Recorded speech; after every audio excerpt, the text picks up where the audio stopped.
Punto de no retorno. Momento de la vida en el que se te plantean dos caminos distintos a seguir. Normalmente, el primero es la extensión del que ya conoces, el segundo, uno nuevo. La decisión de cuál tomar te afecta tanto que, una vez elegido, tu rumbo cambia sin posibilidad de volver atrás.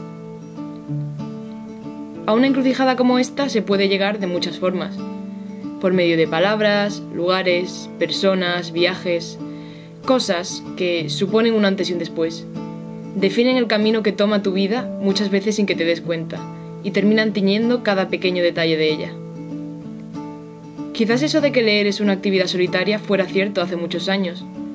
La única forma de disfrutar de un buen libro era a solas, esperando encontrar algo que te marcara, que te cambiara, un punto de no retorno. Al fin y al cabo, no es un secreto para nadie que los libros son el método de transporte más efectivo. Conoces personas capaces de luchar contra dragones por quienes aman, lugares mágicos poblados por criaturas de ensueño, palabras ordenadas de forma que logran expresar algo que creías que solo tú sentías. Pero hace tiempo que la literatura dejó de ser el refugio de los lobos solitarios, porque ahora leemos juntos, viajamos juntos, conocemos a todas esas personas maravillosas, esos lugares que pasan a ser un poco tuyos, y esas palabras reveladoras juntos también. Y hay un punto de no retorno en el que la unión traspasa la ficción. Un punto o un libro. No cabe duda, la literatura crea magia con sus historias ficticias. Pero esa magia tiene un segundo nivel más poderoso todavía. Uno que solo se alcanza cuando, por medio de sus páginas, teje historias reales que de otro modo jamás se habrían cruzado.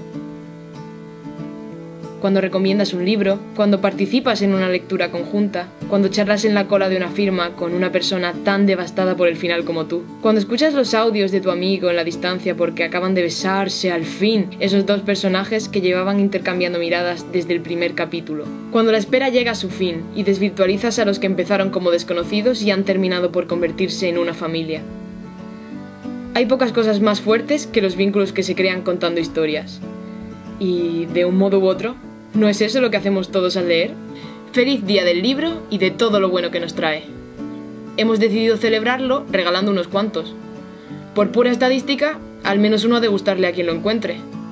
Puede que incluso le encante. Que decida intentar conocer al autor en una presentación o un festival.